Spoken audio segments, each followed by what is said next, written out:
This is Clovis, right? So we're in Clovis, California, and we are going to put a new wax ring in this Kohler toilet. It's brand new, or recently new. The homeowner installed this toilet themselves. Unfortunately, it was rocking back and forth. They were getting water around the base. So we popped it off, and you can see the corrosion. This is one of those adjustable steel rings for a toilet flange. So it spins around. It's supposed to be anchored to the floor, so hopefully it is. The bolts are actually in good shape, so we're going to leave that alone. You can see the rusting around here. Rusting isn't bad until it breaks through, especially around where these bolts mount down to. So we're going to leave that in place, get some new wax rings in there, get it bolted back down, get it shimmed, get it tied back in, and then test it for leaking.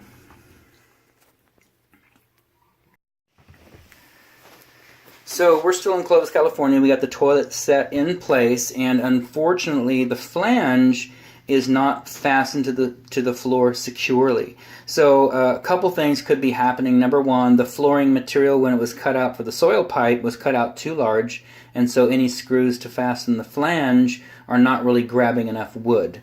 Second thing, if you've had any kind of water sitting in there for a period of time and the wood has been swollen, no matter what you put in there, the screws are going to break through. Here's one of the screws, and it is pretty corroded, so it's rusted through pretty good, and it's not auto-focusing, but you can see that was what was sitting in there. So the flange needs to be still. We've got new wax rings in there, and it's bolted down, and it's sealed, but it's moving substantially. So a couple things you can do. One, you can start from up top, drill some holes around the back of the flange and around the front of the flange. It's a steel flange. And then put some new screws in there. They got to be brass. And so screw them down and see if the flange stops moving. If it doesn't move, if it continues to move from up top, then you would have to open it up from the floor below, open up the sheetrock, and then try and get some additional backing in to fasten some longer screws in. Also, you could take some blocking and run it from the horizontal piping up to underneath the subfloor to help it from upward movement. So what you're trying to do is just isolate that soil pipe from moving around. Short story long, it will not set correctly the way the flange is right now. There is no charge for today because the issue is not resolved.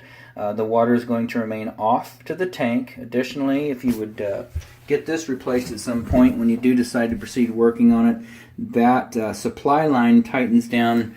However, it still spins freely. You can see this, it still spins freely there. That's a potential leak right there. So just upgrade it. Don't use brass crap. I use Fluid Master. I'm not sure who sells them. Lowe's might, or I just get mine online, but replace it with a new supply line, you should be good. The project to work on that flange, you're looking at least, you're at 3 hours anyways. So 3 to 4 hours, that's $450 to $600 just for labor. And then just new wax rings, so minimal on parts. But anyways, that's it. We can't fix it today, and we'll let the homeowner talk that over with her husband and see what they want to do next. Outside of that, we are done.